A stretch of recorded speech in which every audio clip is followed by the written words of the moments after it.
I wasn't invited to sit at the head table at my own son's wedding. In fact, I wasn't even allowed to be in the same room. They put me in the kitchen, right next to the trash cans, while my son stood up and made a toast to the woman who was taking my place. Everyone laughed. I just sat there and listened. I didn't cry. When I got home, I opened my laptop and made a call that would change everything. My son's biggest business rival became my new partner, his wife's fancy company. I crushed it, and the seat at the table they wouldn't give me. I built a better one, right at the top. Let me introduce myself before I go on. I'm Evelyn Harper. I'm 62 years old, and I raised 3 sons. I helped build our family business from nothing. Now they act like I don't even exist. I used to picture my youngest son's wedding as the day he'd finally look at me and see me for who I really was, not like a queen or anything, just as his mom. But instead, someone handed me a little folded card with Evie written on it. Not Mom, not Evelyn, just a nickname, like I was some random neighbor they invited at the last minute. They pointed me toward the kitchen. Not even a table in the back or a seat by the wall. The actual working kitchen. At first, I thought maybe it was a mistake. Maybe some teenage waiter mixed things up because he was stressed. But the bored, cold look he gave me told me exactly what this was. I pushed through the swinging kitchen door, hoping maybe it was a little waiting area. But no, it was the real kitchen, hot, loud, crowded with cooks and clattering dishes. Tucked in the corner, by a mop sink, was a small round table with that same card, Evie. I sat down anyway. For 5 minutes, I hoped someone would come get me and say, sorry, this was an error. But no one did. One of the servers even tried to hand me a tray of champagne glasses because he thought I worked there. That's when I knew this wasn't some accident. Through the crack in the door, I could see everything. Jessica, the bride, smiling in her white dress.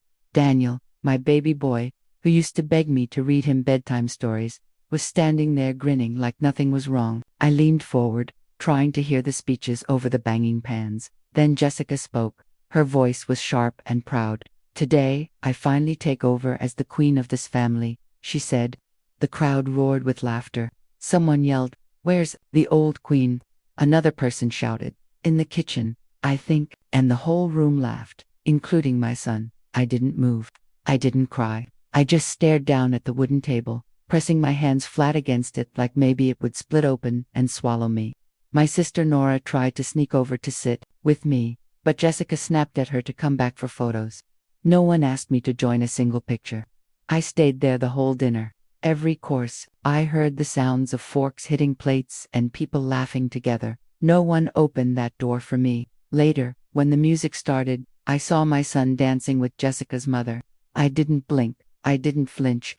I just stood up and left. At home, I changed out of my dress, poured myself a glass of wine, and sat down with my laptop. I still had access to all the company files, something they must have forgotten. As I looked through the paperwork, I saw my name on a document approving a big change to the board of directors, something I never even signed. That was the moment something inside me went cold. No more pretending. No more excuses. They weren't just leaving me out of the wedding, they were cutting me out of my own life. I scrolled through my phone past all the family names. Then I stopped at one, Leonard Mitchell. He'd been my late husband's biggest competitor. We hadn't spoken in over 30 years. My finger hovered for a second. Then I pressed call. The phone rang twice. Leonard, I said when he picked up, my voice steady. It's Evelyn Harper. We need to talk. He didn't even sound surprised. I wondered when I'd hear from you, he said. His voice was still as sharp as I remembered. 33 years of silence didn't matter. The fire between us had never really gone out.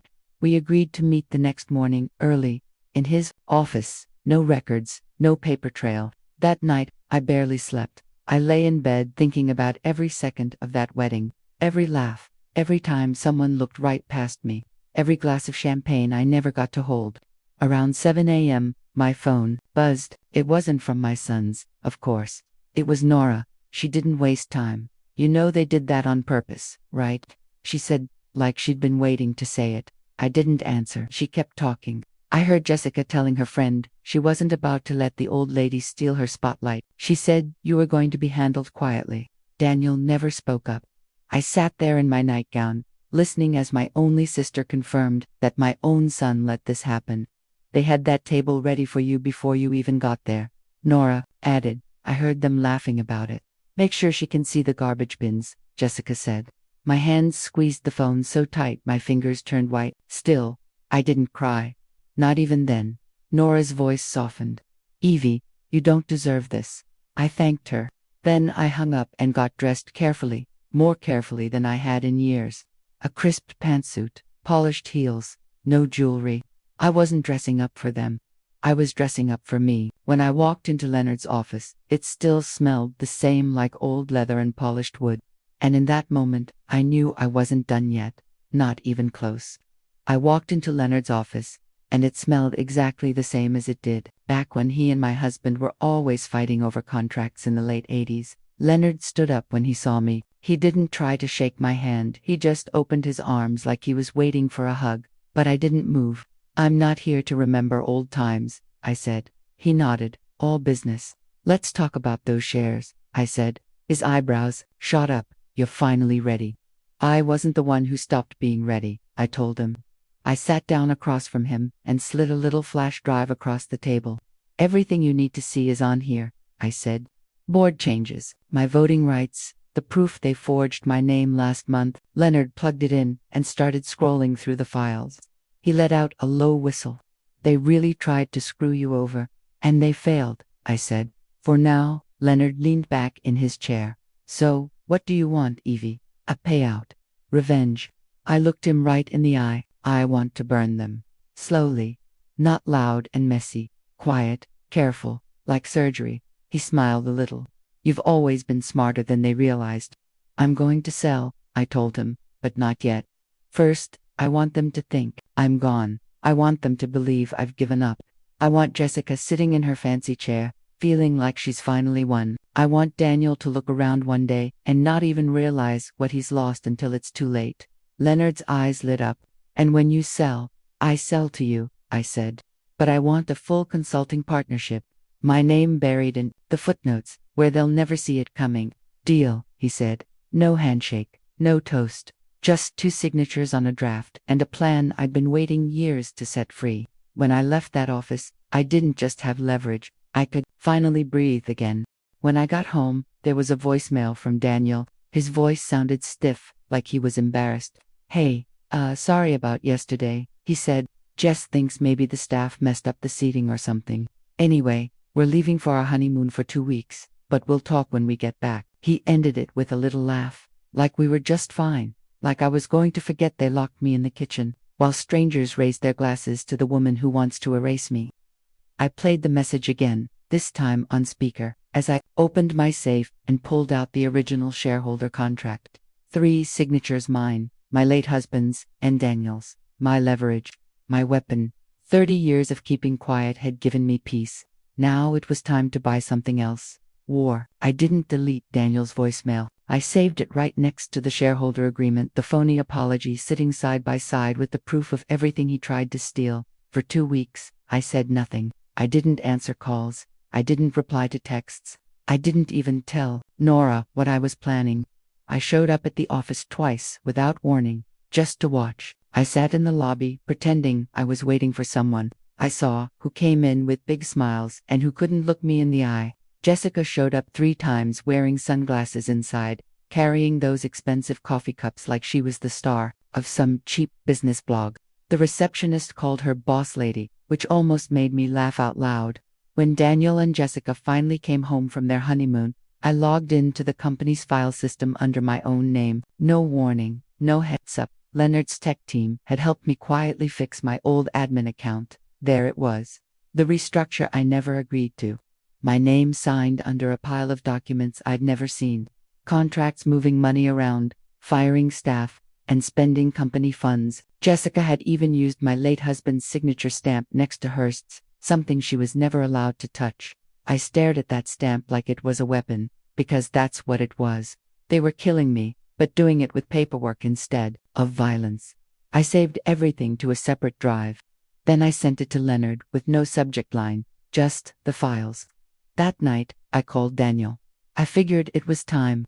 He picked up sounding annoyed, like I'd interrupted something. Hey Mom, he said, did you see the voicemail? I saw the forged vote, I said. Silence. And the new restructure, I added. with my signature. More silence, then a weak little laugh. What? No, that was Jessica mentioned. I cut him off. You signed off on it. You knew. Mom, look, it's complicated, he started, but I could hear the fear creeping into his voice. We had to make some quick decisions, he mumbled. The firm, don't say the firm. To me, like this is just paperwork, I snapped. You forged my name so you could push me out of your father's company. You put my name on things I never read, never touched, he stammered. It was just, things were getting so smooth. I stayed quiet. You weren't really involved anymore, he finally said. There it was. The truth, like a knife right in my chest. I didn't matter anymore. I wasn't important enough to talk to, convenient enough to use. You could have called me, I said. You could have sat down across from me like a man. He started again, Jessica thought, and that was where the conversation ended. Jessica thought. I repeated it, my voice cold as stone. Jessica thinks a lot, doesn't she? Then I hung up before he could say a word. An hour later, an email came from the company's legal team. They wanted my digital consent for some minor changes to board voting rights. They didn't even bother to pretend anymore. They were trying to cover their tracks, acting like this was all just late paperwork. I didn't reply. Instead, I printed the email and stapled it to the original shareholder agreement proof. The next day I got a letter in the mail with no return address, but I knew that handwriting. Inside was a glossy flyer for some fancy assisted living place. On top, in messy handwriting, it said, "You deserve somewhere peaceful, Jay." My jaw locked so tight I thought I'd break a tooth. I went inside, turned off every light, and sat in the dark with that flyer in my lap. Somewhere peaceful. That was her way of saying, get out, disappear, die quietly. I held that piece of paper all night. When the sun came up, I fed it into my shredder, little by little, until it was gone. Then I opened a fresh notebook and wrote a title across the top, Contingency, Phase 2, because they wanted peace. Fine, I was going to give them war. Quiet, slow, satisfying. It started in small ways. First, the cleaning lady I'd trusted for years suddenly stopped coming. She said she'd gotten a better offer. She wouldn't say from who, just that someone in the family said I was about to start downsizing. Then my banking app locked me out for 2 days. When I called, the rep said there'd been a request to merge my personal and joint accounts into some new financial planning service linked to the company's treasury arm. It was something that hadn't even existed until recently. I checked the paperwork, the contact email. Jessica's. I didn't say a word. I let it sit. That week, Daniel invited me to dinner for the first time in months. He said they wanted to talk about the business like adults. I almost laughed out loud when I read that. I showed up 10 minutes early. Jessica opened the door with a big fake smile and a glass of wine in her hand. You look great, she said, like she didn't hate the sight of me. I walked right past her. Daniel was sitting at the dining table, already looking uncomfortable, napkin folded in his lap. 2 plates were set out. No extra chair for me. Mom, we're hoping you'll think about making some changes, he began carefully. Retirement-type changes, Jessica added, sitting down beside him.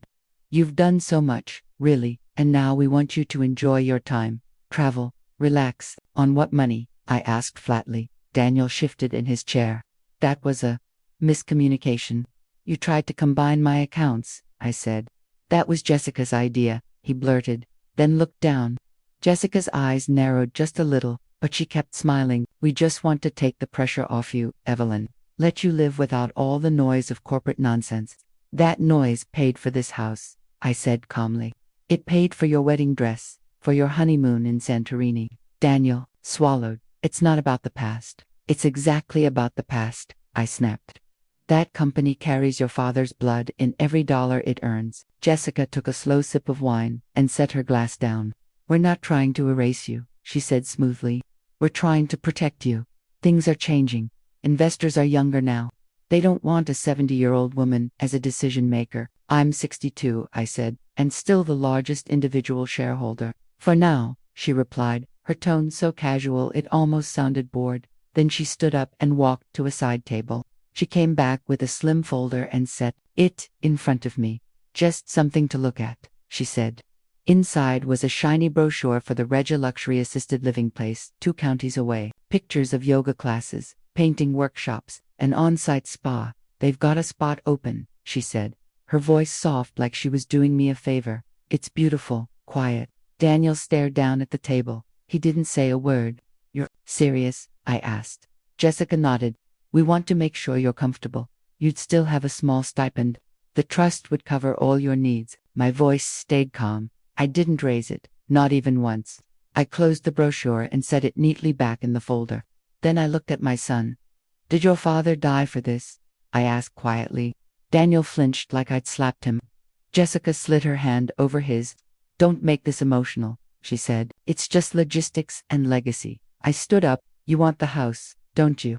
Jessica didn't answer, but her silence told me everything. It's already being appraised, I said. I watched her blink fast, her smile flickering. You thought I wouldn't notice the real estate agent parked outside last week? Daniel finally looked up at me, pale and ashamed. Mom, please no, I said. You made this choice the day you put me in the kitchen. I walked out, without another word. I got in my car and drove home. But when I tried to unlock the front door, my key didn't work. The lock had been changed. I stood there on my own porch, my hand on the doorknob, for 30 long seconds. No sound, no movement, just me and that quiet proof that my son and his wife were done pretending. Then, I turned around, got back in my car, and drove straight to Nora's house. When she opened the door, she didn't ask a single question.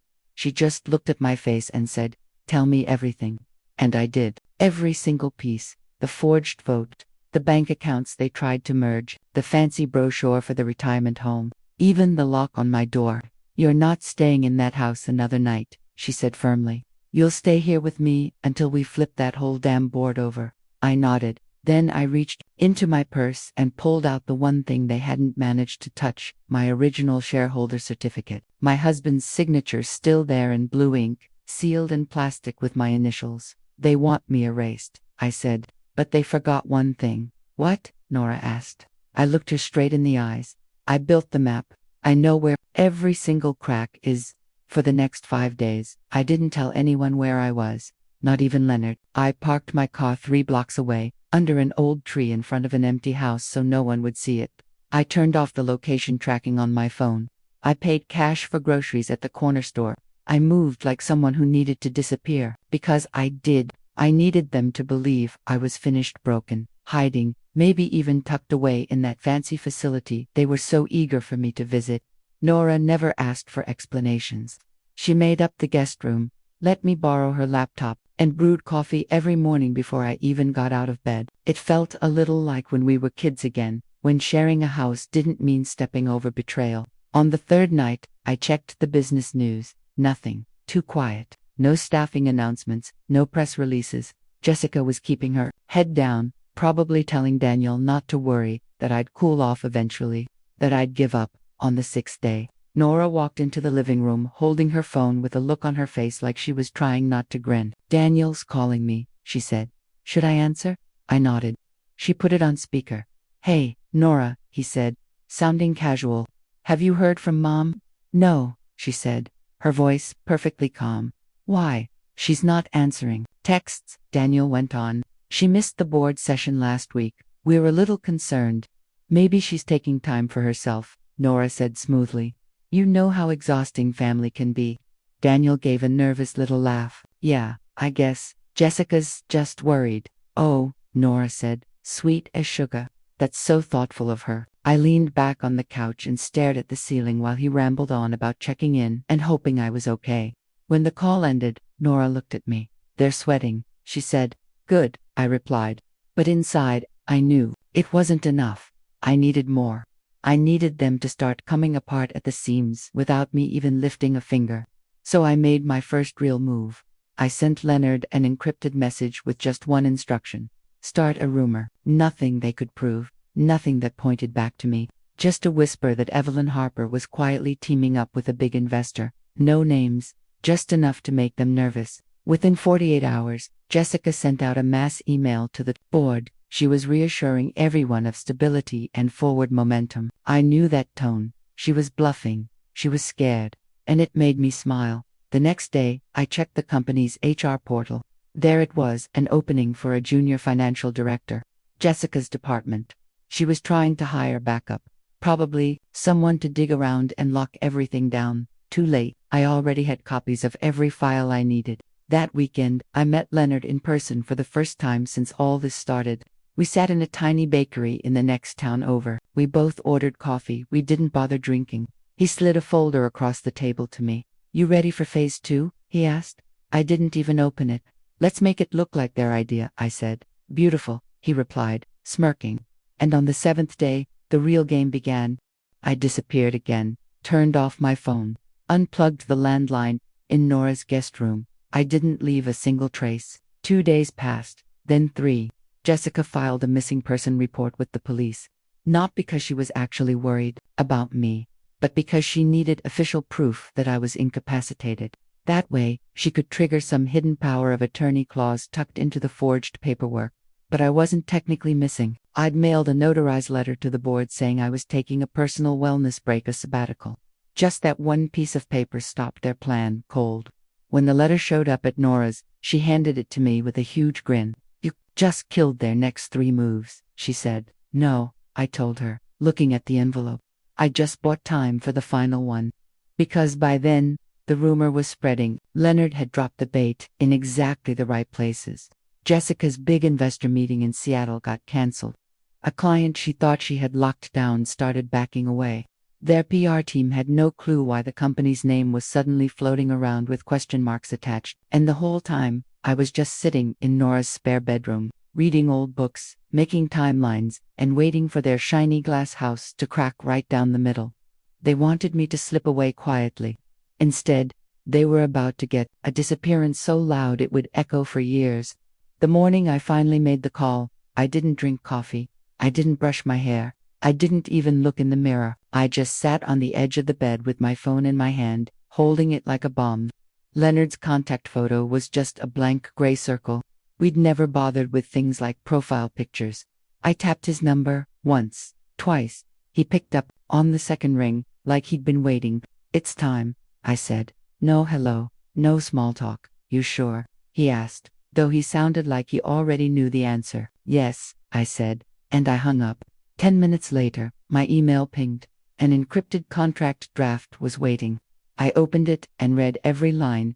33% equity transfer, full consulting authority, a public press embargo for 1 week, and the best part, a personal letter of endorsement signed by Leonard himself, saying I had always been the true strategist behind my late husband's work, and the only person fit to finish what he started. I signed it without blinking, encrypted it, and sent it back. That next hour felt like it lasted forever. I paced Nora's hallway, running my hand over the old family photos, thinking about all the times I'd swallowed the truth just to keep the peace, in a family that never really cared about peace at all. Then my phone buzzed again. Leonard had sent out the first press leak. It wasn't official, just a slow drip. Strategic realignment coming to Mitchell Corp. Sources suggest high-profile former Harper exec involved. That was all it took. I knew Jessica would see it within 15 minutes. I knew she'd call Daniel. I knew Daniel would try to call me.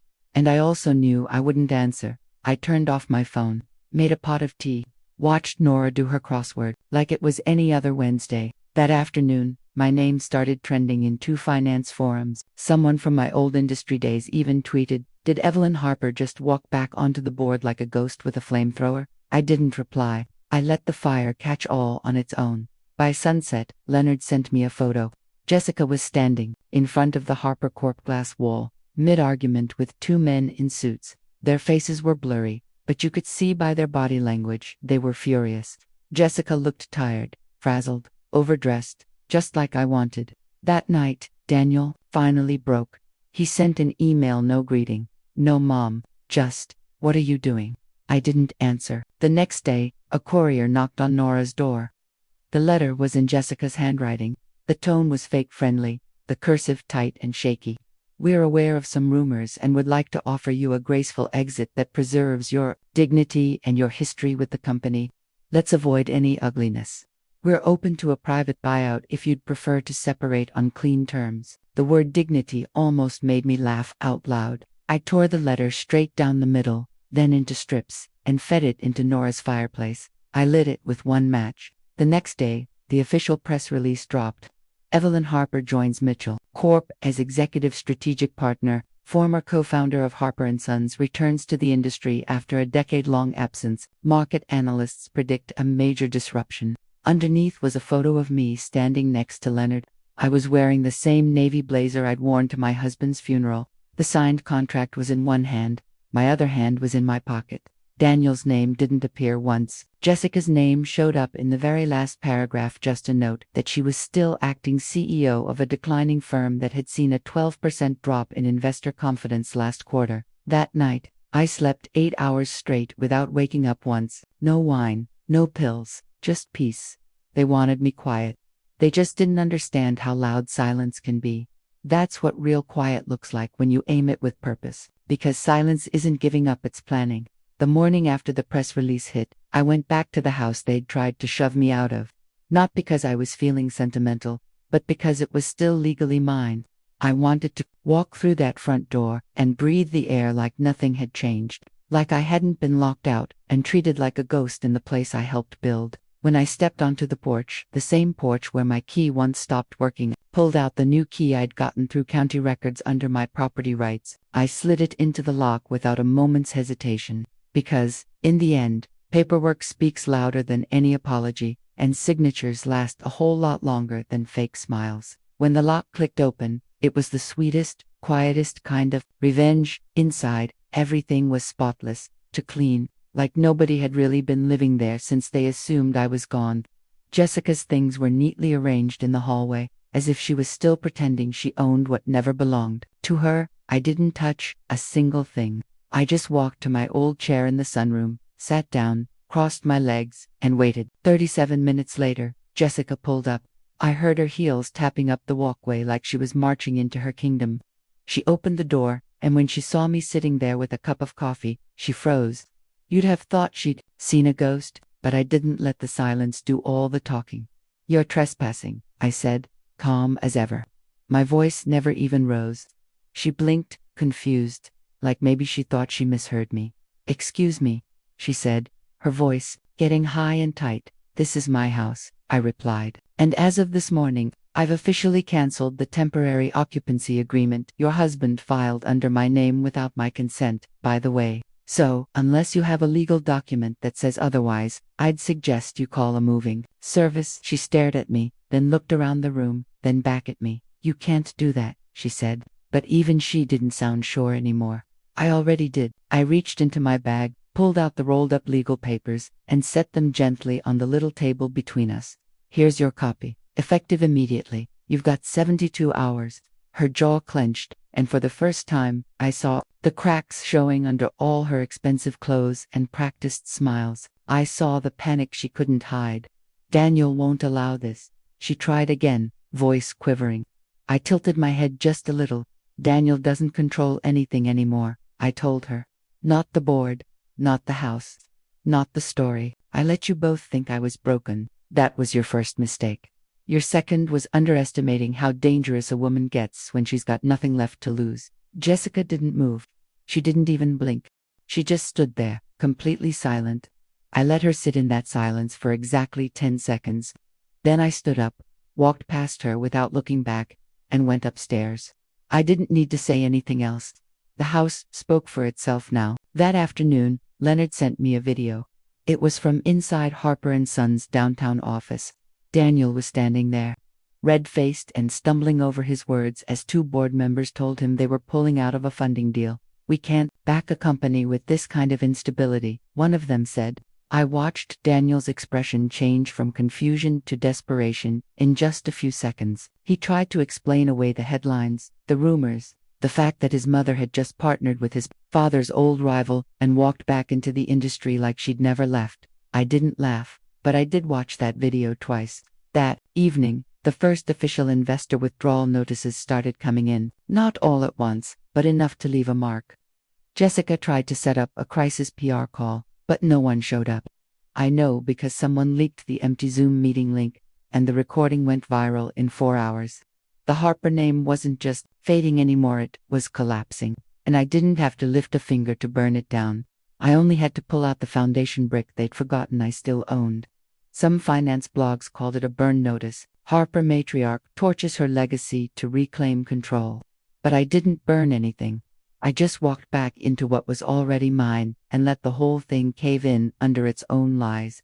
That night, I sat by the window and watched the city lights flicker. My phone buzzed once. Daniel. No message, just his name. I didn't answer. I let it ring until it stopped. He would call again. They always do when the fire finally reaches their own doorstep. 2 days later, Daniel showed up in person. He looked like he hadn't slept in days. His tie was half undone, his shirt was wrinkled, his eyes were red, and his hands kept fidgeting like the little boy who used to hide behind my legs when his father raised his voice. But this time, he wasn't hiding from anyone but himself, and maybe from the reflection of the man he'd let himself become. When I opened the door, I didn't invite him in. He hesitated, just long enough to realize the rules had changed, that his access wasn't automatic anymore, and for the first time in years, he stood on my porch and waited for permission before stepping inside the house he once tried to steal from me. I didn't ask how he found out about the eviction notice. I didn't have to ask who Daniel was, really scared of whether it was Jessica, the board members, or the investors who were now picking their loyalty apart, piece by piece. Leonard had made sure the message was loud enough that they all heard it, but quiet enough that they felt trapped by their own bad decisions. When Daniel finally stepped into the living room and saw the old photo of him as a kid sitting on the mantel, his face fell apart. "Mom," he whispered. I raised my hand before he could start acting like the hurt little boy. "You're not here to apologize," I said calmly. "You're here because you're scared." He didn't argue. He sat down slowly, like someone walking back onto a battlefield. For a while, neither of us spoke. We just sat there with all the years of silence weighing on us. "Everything's falling apart," he finally said, so quietly I almost didn't hear him. "The board's turning on me. Clients are leaving. Jessica, she's talking about cutting her losses." "She should," I told him without blinking. He flinched, like the truth stung. "You think I wanted this?" he asked. And there it was, the self-pity, the scared little voice that only showed up when the consequences became too big to ignore. "No," I said. "I think you let it happen, and that's even worse." He nodded, biting the inside of his cheek, chewing on all the excuses he'd told himself. "We thought you were stepping back." "You never came to meetings," he said. "Because I was grieving your father," I said. My voice stayed steady. "Because I trusted you." "And what did you do with that trust?" He looked at his hands. His eyes filled up. "It wasn't supposed to go like this," he whispered. "Jess kept saying if we just pushed a little harder, if we took control, it would all settle down. She wanted me erased," I said, my voice cool. "And you stood by and let her do it." "I didn't know how bad it was," he said. I stood up. "That's the problem. You didn't want to know. You didn't ask. You just let her drive the car straight into the fire." "So what now?" he asked, voice breaking. "You're just going to destroy everything." "I didn't destroy anything," I said. "I just stopped protecting you from the mess you made yourselves." He looked up at me, tears finally spilling over. "Can you help me?" I didn't answer. I walked into the kitchen, poured myself a glass of water, and looked out the window while he sat in silence behind me. I thought about every night I couldn't sleep, every meeting I was left out of, every time my name disappeared from the paperwork like it was some burden. I thought about the wedding kitchen, the lock on my door. Finally, I turned to face him. "You're going to call every board member, not your lawyer. You, personally. You're going to tell them exactly what you did, that you forced me out illegally, and then you're going to step down." He blinked. "Step down." "As CEO," I said, "effective immediately." "And don't ask me who's replacing you." "You?" he asked, voice small. "No," I said. The silence in that room was heavier than any screaming could have been. "And Jessica?" he asked after a long pause. "She be handled separately," I said. "But she won't make it through this. You know that." He nodded, like he was signing something in his mind that he couldn't ever undo. I handed him a piece of paper with clear instructions who to call, what to say. He took it without another word. "You'll still be part of the family," I told him. He looked up, his eyes hopeful, "but not the company." "I understand," he whispered. "I don't think you do," I said gently. "But you will." That night, the company website updated. Jessica's name disappeared from the executive team. Daniel's title changed to transitional advisor, and under new leadership, my name appeared. Evelyn Harper, interim CEO, founder emeritus. I didn't smile. I didn't open champagne. I just closed my laptop, turned off the light, and went to bed. The collapse was done. Now it was time to rebuild, but on my terms. The day Daniel stepped down, the whole office felt different. It was like someone finally cracked a window open after years of stale air, not because everything suddenly felt happy, but because the rot was finally out in the open where everyone could see it. I walked through the glass doors, not like a guest, but like the woman who helped design every single piece of that building, every policy, every dollar earned. I didn't make an announcement. I didn't schedule a big meeting. I just walked in wearing that same navy blazer from the press release, my heels echoing across the marble floor. And every assistant, every junior exec, every shareholder turned to look like they were seeing a ghost. A ghost who wasn't just Bakshi, was in charge. Leonard met me in the boardroom. He gave me a single nod and stepped aside so I could take the seat at the head of the table, the seat that was always mine, not because I'd fought for it recently, but because I'd earned it a long time before any of them even knew how to read a balance sheet. And as I picked up the company's books and started to review everything line by line, I knew I wasn't here to burn it all down anymore. I was here to build something better, something they could never take away again. I saw it all, every shortcut Jessica took, money funneled into fake companies, padded invoices, flashy branding that did nothing but burn cash. It wasn't just carelessness, it was greed dressed up in designer labels. I didn't blink. I filed for a full financial audit, sent it straight to legal, and copied the entire board. I didn't even bother looping Daniel in. 2 days later, Jessica's name appeared on an internal investigation memo. Suddenly, all those people who used to brag about being on Team Jess couldn't seem to remember the last time they'd even seen her in the office. I didn't celebrate. I just put in the work. Real work. Long hours, because I needed the company to survive, to show that I was never the problem. That age isn't a weakness. That being a mother didn't make me soft. It made me smart. The next morning, Daniel sent flowers to my office. The card said, "Thank you for giving me a chance to fix what I broke." I left them on the windowsill, unopened. Not out of spite, just because forgiveness doesn't come just because someone finally notices the harm they've done. That weekend, Daniel came by again, not to the house, to the office. He waited outside for over an hour until I came out. When I saw him, no suit, no tie, just sneakers and a hoodie. Something inside me softened a little. "I'm not here to ask for anything," he said, quietly. "I just wanted to say, I was wrong, about everything." I didn't say a word. He pulled a photo from his pocket. Me and him at his 10th birthday, cake on his face, my arm around him. "I found this." Made me wonder how we got from there to here. "Because you stopped asking what I needed," I said. "And I stopped reminding you. I should have protected you," he whispered.